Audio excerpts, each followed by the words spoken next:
There are moments in life when the ordinary fabric of reality tears open, revealing something raw, luminous, and frighteningly vast. It begins quietly, a whisper in the soul, a subtle dissonance in the heart, the sense that the world is not as it seems. Most dismiss it.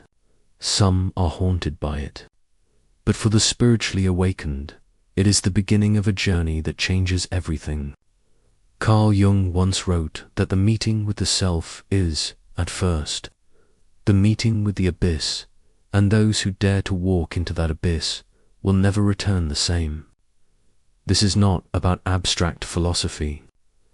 This is about lived experience, the things only those truly awakened will ever know. Things so rare and unsettling they often cannot be put into words, and yet they mark a human being forever. Asterisk, if these words already stir something in you, a memory, a question, a shadow you've long carried, stay with this story. Share it with someone who feels the same stirring, because awakening is not meant to be endured alone. And if you wish to journey deeper with us into the hidden realms of Jung's psychology, do subscribe, for this is only the beginning. Asterisk, it does not begin with thunder. It does not arrive with the blazing light of revelation. Instead, it seeps in quietly, almost imperceptibly, like a hairline crack forming in glass. A man or woman may wake one morning and find that the familiar walls of their existence no longer feel as solid as they once did. The kitchen smells the same, the routine unfolds as always, yet a subtle distortion lingers. The laughter of colleagues rings hollow, the small talk of friends carries the weight of futility. And in the mirror, a stranger stares back with tired, questioning eyes. This first fracture is not an event, but a shift in perception. It can come with the collapse of a relationship, the death of someone once taken for granted, or even in the midst of ordinary comfort when no obvious sorrow exists. Suddenly, the roles that once seemed natural feel like costumes. The job title, the family duties, the social expectations, all of it begins to unravel, thread by thread, until what remains is the unnerving question: who am I, really? For Jung, this was the beginning of individuation, the stage when the unconscious refuses to remain hidden. Yet for the person experiencing it, there is no elegant term, no comforting framework. There is only disorientation. Meals taste different. Time itself moves strangely, stretching and contracting in ways that defy the clock. Some describe it as if a veil has been lifted, exposing a deeper layer of reality beneath the ordinary one. Others feel it as a kind of haunting, as though life has slipped one step out of sync with itself. In this rupture, even silence becomes unbearable. One might sit in a quiet room and feel an invisible pressure mounting, like unseen eyes fixed upon them. Sleep grows restless, dreams more vivid, symbols flooding the mind with uninvited intensity. A snake coiling in the shadows. A broken watch ticking in the dark. A child's voice calling from nowhere. These fragments are not mere dreams, but heralds of the psyche, the unconscious insisting on being heard. And when they come, they leave the awakened one shaken, unsure whether they are dissolving into madness or stumbling into truth. The first fracture is terrifying because it isolates. No one else seems to notice the strangeness. Friends advise distraction. Family urges practicality. The world demands the mask be worn again. And yet, something inside refuses to comply. That refusal grows louder with every passing day, until it feels less like rebellion and more like necessity, as if the soul itself has staged a quiet revolt. It is here, in this fragile threshold, that awakening begins, not in certainty, but in collapse. Not in clarity, but in confusion. The old life still clings, like a husk around the emerging self, but already it is breaking apart. What waits on the other side cannot yet be seen, and that is the terror of it. To stand before the abyss with nothing but the trembling sense that you must step forward, even if no ground appears beneath your feet. And so the awakened one lingers in this liminal state, half tethered to the familiar, half drawn into the unknown. They begin to realize that what fractures is not the world itself, but their own vision of it. And once the fracture begins, there is no turning back. What unsettles most in the beginning is not the strangeness itself, but the silence surrounding it. You carry within you a weight that no one else seems able to feel. At work, people complain about traffic or joke about the weather, while inside, your very sense of being is splitting open. You nod, you smile, you pretend. Yet beneath the polite words, you are unraveling. It is not madness, though it feels perilously close. It is not grief, though the loss is undeniable. What you are losing is the illusion of solidity, the certainty that the world is as simple and defined as you once believed. Jung called this the call of the self. The moment the deeper psyche intrudes into the small kingdom of the ego. But the experience is far from clinical. It is raw, bewildering, and often painful. Ordinary objects begin to hum with strange resonance. A streetlight flickering at dusk feels like an omen. A stranger's gaze lingers a moment too long, and it chills you as if fate has brushed your skin. The sound of rain at night, once soothing, now whispers of something ancient and hidden, as though nature itself is speaking in riddles. The fracture makes the world uncanny, layered with signs that seem to call out, but never fully explain themselves. It is in this unease that people often retreat. Some drown themselves in work, in drink, in noise, anything to cover the trembling silence that stalks them. Others break down, unable to carry the burden of a life that suddenly feels false. Yet those who endure discover something crucial. The fracture is not destruction, but invitation. It is the threshold to a deeper life, though the path will demand everything. Dreams begin to intensify, becoming more vivid than waking moments.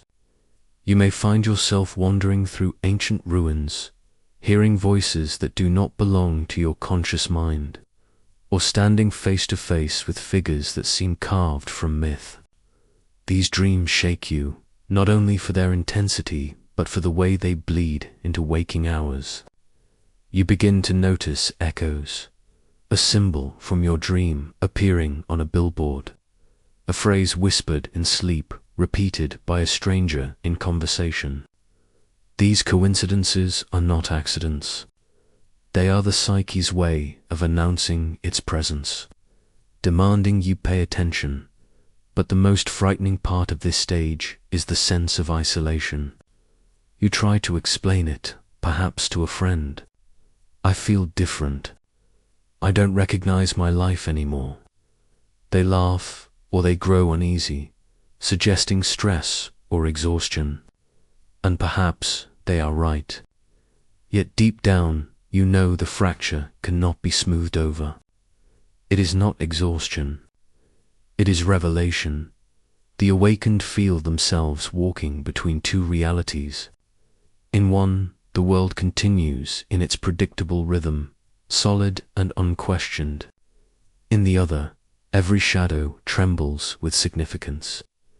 Every encounter feels like a message, and time itself bends into strange patterns. It is as if you have been handed two scripts for the same play, and neither quite fits. Loneliness gnaws at the edges. You are surrounded by people, yet no one truly sees you. The fracture has made you foreign, a wanderer even in familiar places. And yet, within this loneliness, is the first taste of freedom, for the mask has begun to slip, and though the face beneath is unformed, it is your own. The first fracture is the hardest because it demands surrender.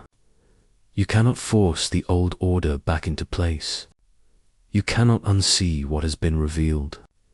You can only walk deeper, even when every instinct urges you to cling to the safety of the past. This is the paradox of awakening. It feels like falling apart, when in truth it is the beginning of becoming whole. And so the fracture widens. The silence grows louder. The abyss waits patiently, drawing you closer.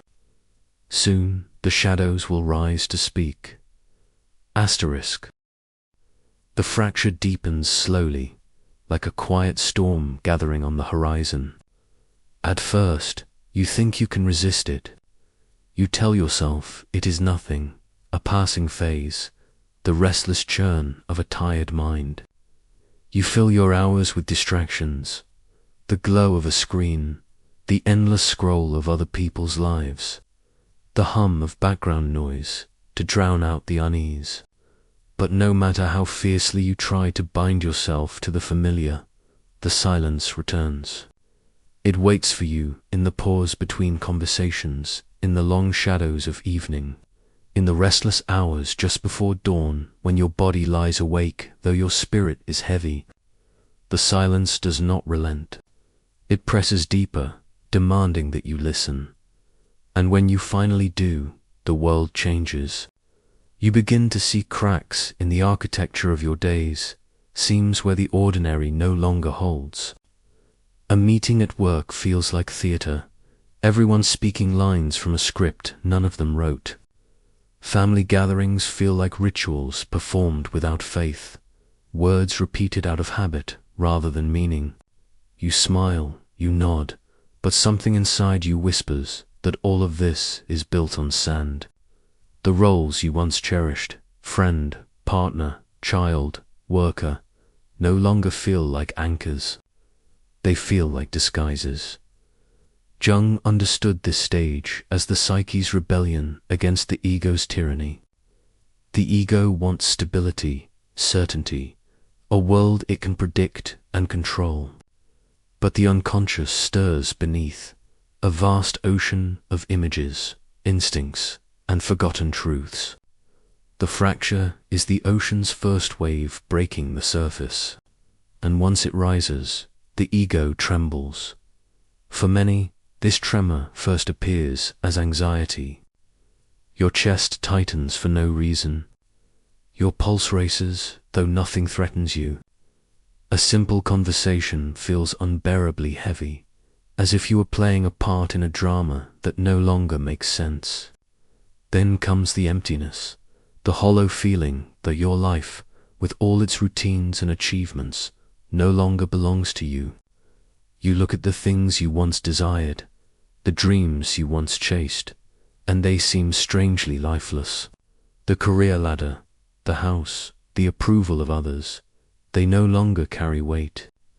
What terrifies you is not losing them, but realizing you do not care if they vanish. This indifference is not apathy. It is the stirring of something deeper, a truth that refuses to be measured by the world's standards. But before it reveals itself, it demands a sacrifice. You must endure the collapse of the familiar without knowing what will replace it. And so you linger in the threshold, torn between clinging to the old and surrendering to the unknown. Strange sensations begin to fill your days. You may notice colors looking sharper, sounds ringing with unfamiliar clarity. A bird's cry at dawn echoes like prophecy. The rustling of leaves in the wind feels like language you almost remember but cannot quite translate. These are not hallucinations. They are glimpses into the expanded perception that awakening brings. Yet at this stage, they only deepen your confusion. You wonder, am I breaking down or breaking through? Isolation sharpens this question. You stand among others but feel unseen, unheard, misplaced, You might try to explain, but words collapse under the weight of experience. How do you tell someone that you no longer believe in the world as it appears? How do you confess that every ordinary moment feels haunted by something vast and unspeakable? To speak it aloud risks being dismissed, or worse, pitied. And so you carry it in silence, even as it gnaws at your bones. But within that silence lies the seed of transformation. The fracture is not punishment. It is initiation. Every moment of unease, every shadow creeping into your dreams, every instance where the world feels too thin to contain reality, all of it is leading you to the truth of who you are. The fracture strips away certainty, yes, but it also clears the ground for something new to emerge, something vast, something real. The first fracture ends not with resolution, but with surrender. You stop fighting. You allow the silence to engulf you, the unease to wash over you, the strangeness to lead you forward. And when you finally surrender, the fracture opens into a new chamber of the soul. The shadows begin to stir.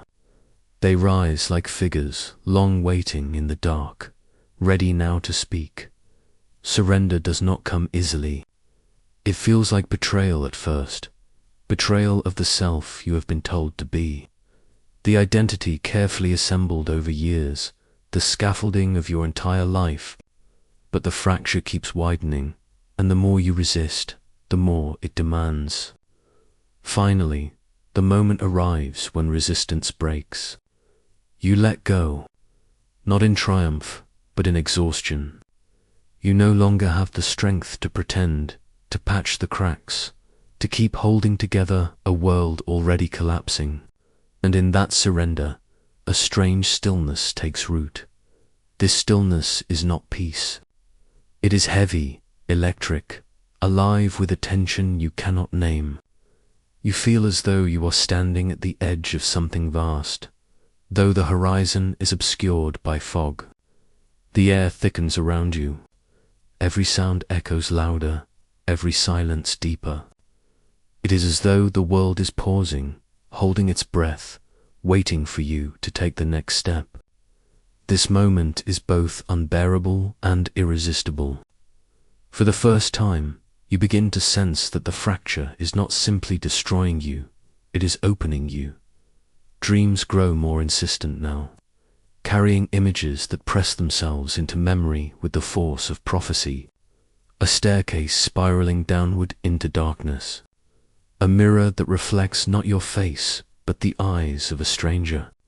A river that flows upward into the sky. Each symbol arrives like a message written in an ancient tongue. You cannot decipher it fully, but you know it means something. The unconscious has begun to speak, and it will not be silenced again. It is at this threshold that fear sharpens. The line between inner and outer worlds begins to blur. Shadows seem to move at the edge of vision. You catch your reflection in a window and feel for a fleeting instant that another presence is staring back. Whispers of intuition ripple through you. Do not go there. Do not trust them. Wait for the sign. You start to question everything, not out of paranoia, but because the old coordinates no longer apply. The fracture has broken the map, and you are navigating without compass or star. Yet amid this disorientation, a strange clarity flickers. You realize that the fracture itself is not the enemy. It is the teacher. It has stripped you of certainty so you might discover something greater. It has shattered the illusion of safety so you might walk into truth. And in this realization, however fragile, you feel the first stirrings of courage. For though the abyss remains dark, though the silence presses in, you understand now that stepping forward is not death, but transformation. This is the hidden gift of the first fracture. It reveals that the ordinary life you clung to was never truly yours. It was borrowed, imposed, a mask worn too long. What lies ahead is frightening, yes, but it is also yours alone. The path is uncertain, but it is yours to walk. And so, with trembling breath, you take the first step into the unknown. The stillness breaks. The shadows rise. They have been waiting patiently, gathering at the edges of your dreams, biding their time until you were ready to hear. And now, as the first chapter of awakening closes, the silence gives way to voices. Voices from the depths of the psyche. Voices that will not be ignored. The fracture has done its work. The shadows are here. When the fracture first tears through the fabric of ordinary life, it feels as if the ground itself has betrayed you. But soon you discover that the deeper betrayal comes from within. For once the silence has done its work, shadows begin to surface, not as faint whispers, but as undeniable presences. They come at night in the restless currents of dreams, and they follow you into the daylight, wearing the faces of memory and fear. These shadows are not foreign intruders. They are yours. Jung warned that the unconscious does not stay buried forever. Everything you have rejected, denied, or exiled from yourself, all of it waits patiently, gathering in the dark until the fracture calls it forth. At first, it is unbearable. Old wounds reopen. A word spoken years ago returns with venom. The sound of your father's voice, the memory of a betrayal you never forgave, the longing you pretended not to feel, they all surge upward, demanding to be seen. You tell yourself it is just the past resurfacing, but deep down you know it is more than that. These shadows are alive. They speak in your voice, but they say the things you swore you would never admit at night. The dreams sharpen into confrontation. You may find yourself face to face with a figure cloaked in black, or standing in a childhood room that feels both familiar and strange. Symbols drip from every corner of the dreamscape. Locked doors, broken clocks, serpents coiling in silence. These are not random fragments of sleep. They are messages from the forgotten parts of yourself, the ones that refuse to die when you cast them aside. And when they rise, they come with a force that shakes your very sense of identity. During the day, the shadows wear subtler forms. An irrational anger erupts at a trivial remark. A wave of jealousy floods you in a moment that makes no sense. A craving surfaces that feels both intoxicating and shameful. You wonder where these impulses come from until you realize they have always been there, hidden beneath layers of civility and control. The fracture has loosened the walls, and now the shadows roam free. The danger is not the shadows themselves, but the refusal to face them. Jung insisted that to reject the shadow is to live in half-truth, to project what you despise onto others, to condemn the very parts of yourself that hold the key to wholeness. Yet facing them feels like drowning. You see in their faces the things you most fear to be true, your capacity for cruelty, your hunger for power, your secret longing to be seen, adored, or even destroyed. To acknowledge them is to admit you are not the person you pretended to be, and yet, within this confrontation lies the seed of freedom. The shadow does not come to destroy you, but to complete you. It speaks in riddles, in symbols, in emotions too raw to articulate, but always with the same demand: see me. Every rage, every envy, every longing is not an enemy, but a fragment of the self that has been silenced. And when you finally turn toward it, trembling though you are, you begin to realize that the darkness is not empty. It is full of life. The first voices of the shadow are the hardest to bear because they strip you of the illusion of innocence. You see clearly that you are not only the victim of life's wounds, but also the wielder of wounds yourself. You are not only the light you cherished, but the darkness you feared. And in that recognition, a deeper kind of humility dawns. For only by acknowledging the shadow can the awakened step into the fullness of being. The shadows have begun to speak. And though their words sting, though they drag you into places you once swore you would never go, you sense that to silence them now would be to silence your own soul. So you listen, and the listening changes everything.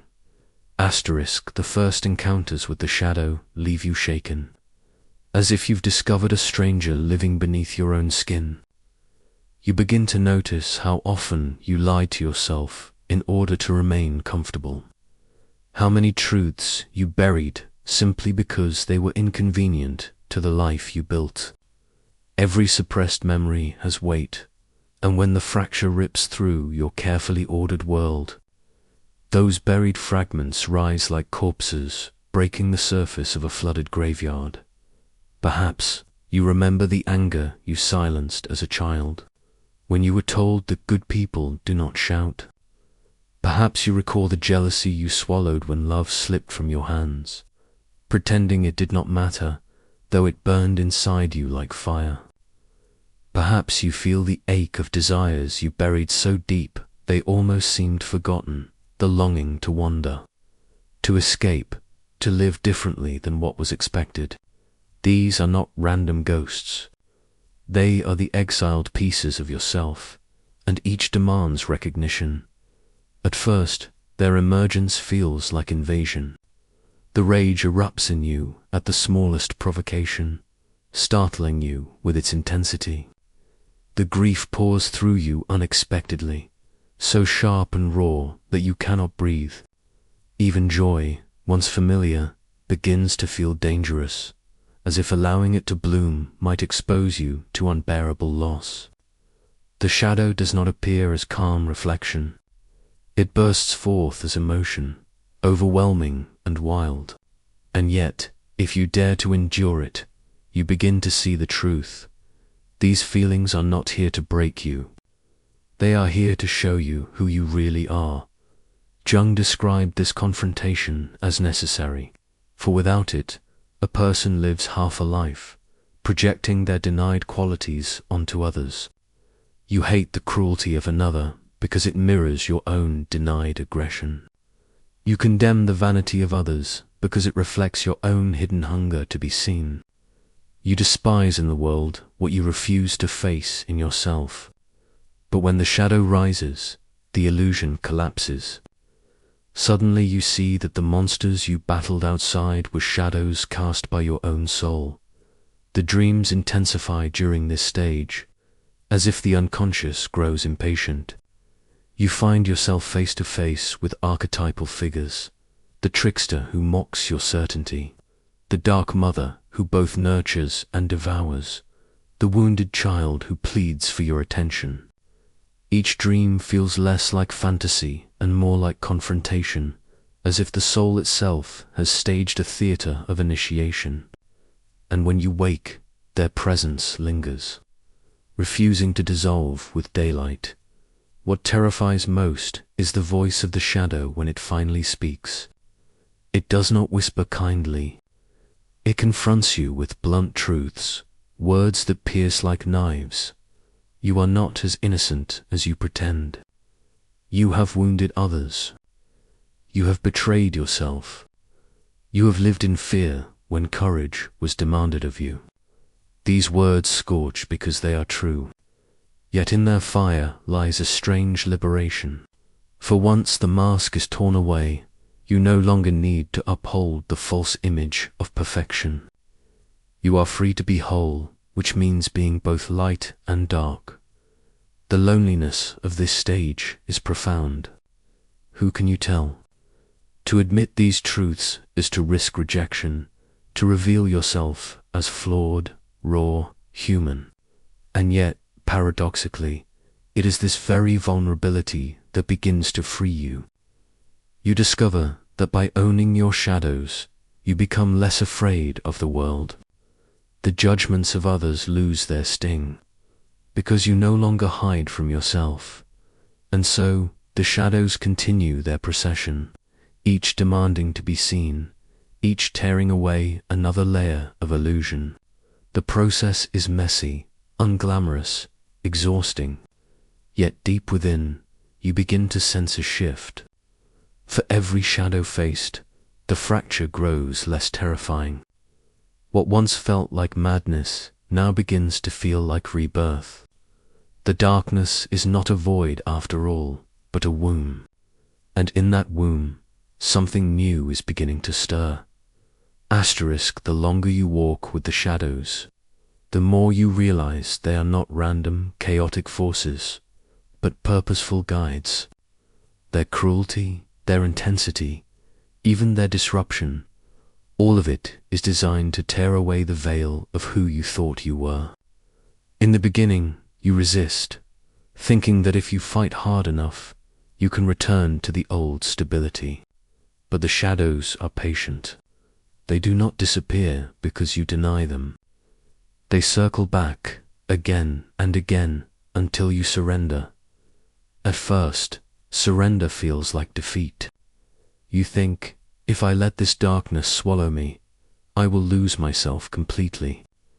But the paradox is that it is only in allowing yourself to be swallowed that you begin to see clearly. To resist the shadow is to remain fragmented. To embrace it is to become whole. This is the lesson the unconscious insists on teaching. The light that refuses its own darkness burns out, but the light that welcomes the dark becomes unbreakable. In daily life, the transformation begins quietly. You notice you are less quick to blame others for what you feel. Instead, you ask, what part of me is being mirrored back through this conflict? The irritation that once made you lash out now becomes a doorway into self. The envy that once poisoned your thoughts now reveals what you secretly long for. Even fear itself becomes less of an enemy, more of a messenger. Every emotion you once called negative now carries a gift, though wrapped in pain. The dreams, too, evolve. The figures are no longer only monstrous or accusatory. Some begin to guide you. The same shadowy figure who once threatened you may now place an object in your hand, a key, a lantern, a seed. These gifts are symbolic, but their effect is real. The key opens the door you were too afraid to enter. The lantern reveals a truth hidden in the dark. The seed reminds you that within the soil of your suffering, something new can grow. Such dreams are not just visions of the night. They are blueprints for transformation. There are moments when the shadows tempt you toward despair. They whisper of futility, telling you that you will never escape, that the fracture has already ruined you beyond repair. These are the darkest nights, when hope feels like a cruel trick.